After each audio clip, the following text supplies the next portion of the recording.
வணக்கம். Akashvani.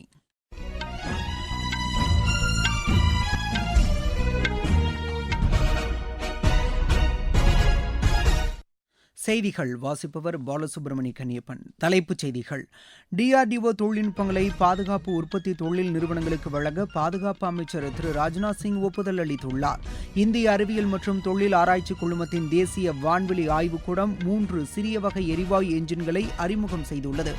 India Russia இடையான இருதரப்பு ஒத்துழைப்பை வலுப்படுத்துவது குறித்து வெளியுறவுத்துறை அமைச்சர் டாக்டர் ஜெய்சங்கர் மாஸ்கோவில் அந்நாட்டு தலைவர்களுடன் பேச்சு நடத்தியுள்ளார். சர்வதேச கப்பல் போக்குவரத்து வழித்தடங்களில் வர்த்தக கப்பல்கள் மீது தாக்குதல் நடத்துவதை அனைத்து தரப்பினரும் உடனடியாக நிறுத்த வேண்டும் என்று ஐநா பொதுச் செயலர் திரு ஆண்டோனியோ குட்டரஸ் வலியுறுத்தியுள்ளார்.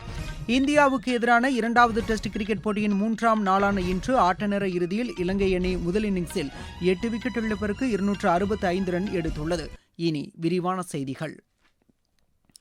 உள்நாட்டு ஏவுகணை உற்பத்தியை ஊக்குவிக்கும் நோக்கில் பாதுகாப்பு ஆராய்ச்சி மற்றும் மேம்பாட்டு நிறுவனம் டிஆர்டிஓ உருவாக்கிய தொழில்நுட்பங்களை பாதுகாப்பு உற்பத்தி தொழில் நிறுவனங்களுக்கு வழங்க பாதுகாப்பு அமைச்சர் திரு ராஜ்நாத் சிங் ஒப்புதல் அளித்துள்ளார். இந்த நடவடிக்கை ராணுவத்தின் செயல்திறனை மேம்படுத்தி பாதுகாப்பு தளவாடங்களுக்காக இறக்குமதிக்கு சார்ந்திருக்கும் நிலையை குறைக்க உதவும் என்று எமது செய்தியாளர் தெரிவிக்கிறார்.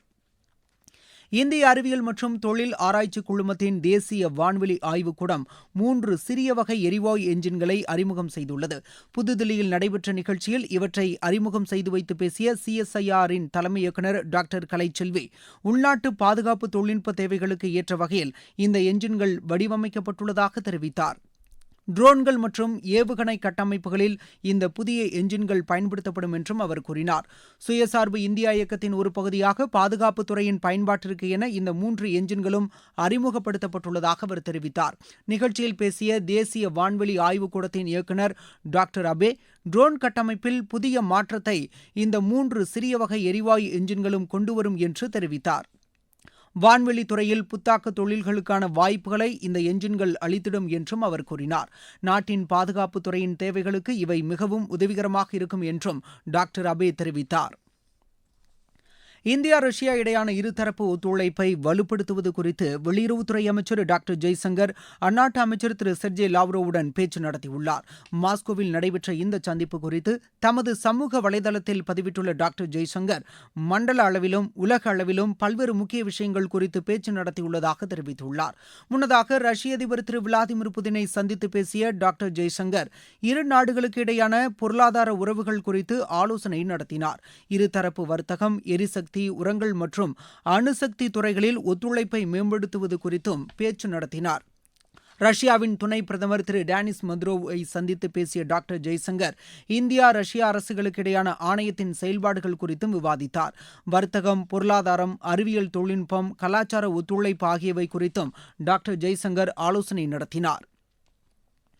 ஜப்பான் நாட்டு தொழில்துறையினருடன் நடத்திய பேச்சுவார்த்தைகள் இந்தியாவின் கப்பல் கட்டுதல், சரக்கு போக்குவரத்து, கடல்சார் தொழில்நுட்பம் உள்ளிட்ட துறைகளில் இருதரப்பு வர்த்தகத்தை அதிகரிக்க உதவும் என்று மத்திய வர்த்தகத்துறை அமைச்சர் திரு பியூஷ் கோயல் தெரிவித்துள்ளார்.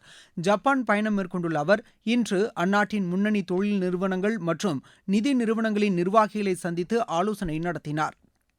இதுகுறித்து அவர் வெளியிட்டுள்ள சமூக வலைதள பதிவில், இந்திய பொருளாதாரம் எழுச்சி பெற்று கடந்த ஆண்டில் 7.7% அளவிற்கு வளர்ச்சி பெற்றதாக குறிப்பிட்டுள்ளார். செமிகண்டக்டர், செயற்கை நுண்ணறிவு, தரவு மையங்கள், புதுப்பிக்கத்தக்க எரிசக்தி, எஃகு உள்ளிட்ட துறைகளில் இந்தியாவில் முதலீடு செய்ய அதிக வாய்ப்புகள் உள்ளதாகவும் திரு பியூஷ் கோயல் கூறியுள்ளார். செயற்கை நுண்ணறிவு, 6G உள்ளிட்ட தொழில்நுட்பங்களில் இந்தியா முன்னணி நாடாக திகழ்வதாக மத்திய தொலைத்தொடர்புத்துறை அமைச்சர் திரு ஜோதிராதித்ய சிந்தியா கூறியுள்ளார். புதுதில்லியில் நடைபெற்ற நிகழ்ச்சி ஒன்றில் பேசிய அவர், இந்தியாவின் டிஜிட்டல் தொழில்நுட்பங்கள் நம்பகமான மற்றும் பாதுகாப்பானதாக உருவெடுத்துள்ளதாக குறிப்பிட்டார். நாட்டின் தொலைத்தொடர்பு சேவைகளை மேம்படுத்துவதில் C-DOT அமைப்பின் பங்களிப்பு மிக முக்கியமானது என்றும் அவர் தெரிவித்தார்.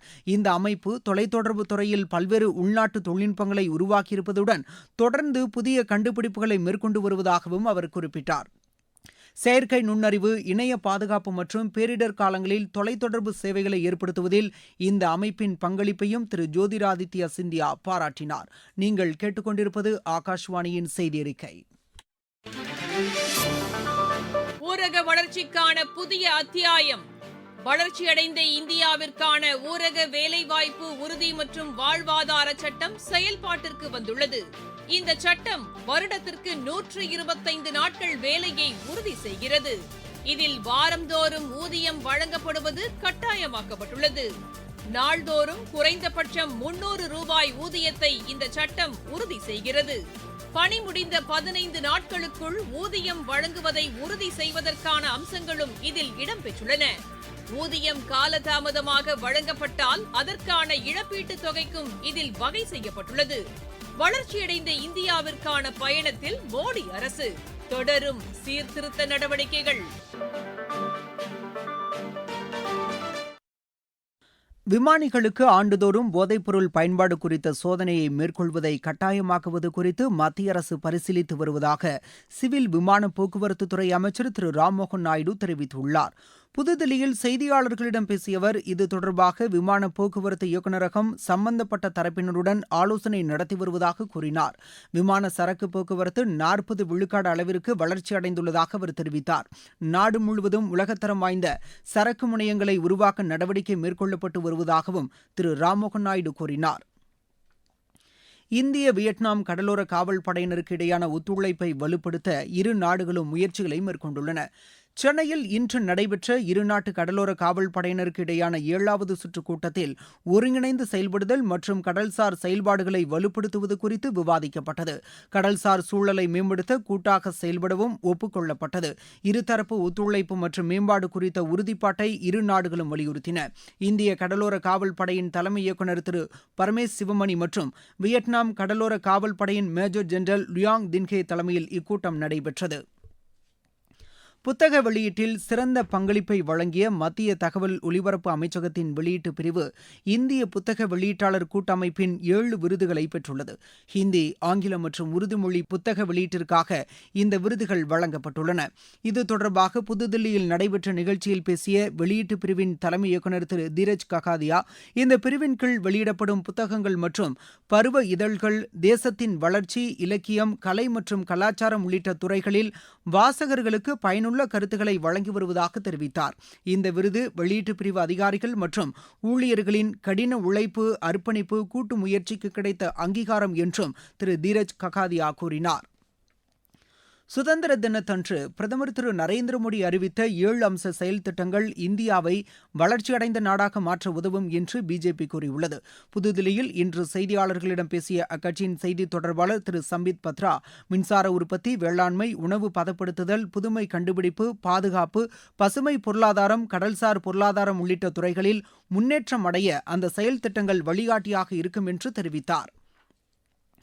சர்வதேச கப்பல் போக்குவரத்து வழித்தடங்களில் வர்த்தக கப்பல்கள் மீதான தாக்குதலை உடனடியாக நிறுத்த வேண்டும் என்று ஐநா பொதுச் செயலர் திரு ஆண்டனியோ குட்டரஸ் வலியுறுத்தியுள்ளார். இது தொடர்பாக அவர் விடுத்துள்ள அறிவிப்பில், சிவிலியன் கட்டமைப்புகள் மீது நடைபெறும் தாக்குதல்கள் நிறுத்தப்பட வேண்டும் என்று கூறியுள்ளார். கடல்சார் போக்குவரத்தில் சர்வதேச மனிதாபிமான சட்ட நடைமுறைகளையும் சர்வதேச கடல்சார் போக்குவரத்து சட்டங்களையும் அனைத்து தரப்பினரும் மதிக்க வேண்டும் என்றும் அவர் கூறியுள்ளார்.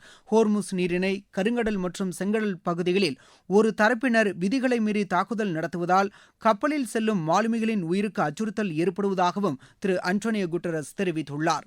ஓமன் நாட்டின் அருகே சென்று கொண்டிருந்த பிரிட்டன் எண்ணெய் கப்பல் மீது அடையாளம் தெரியாதவர்களால் தாக்குதல் நடத்தப்பட்டுள்ளதாக அந்நாடு குற்றம் சாட்டியுள்ளதையும் அவர் சுட்டிக்காட்டியுள்ளார்.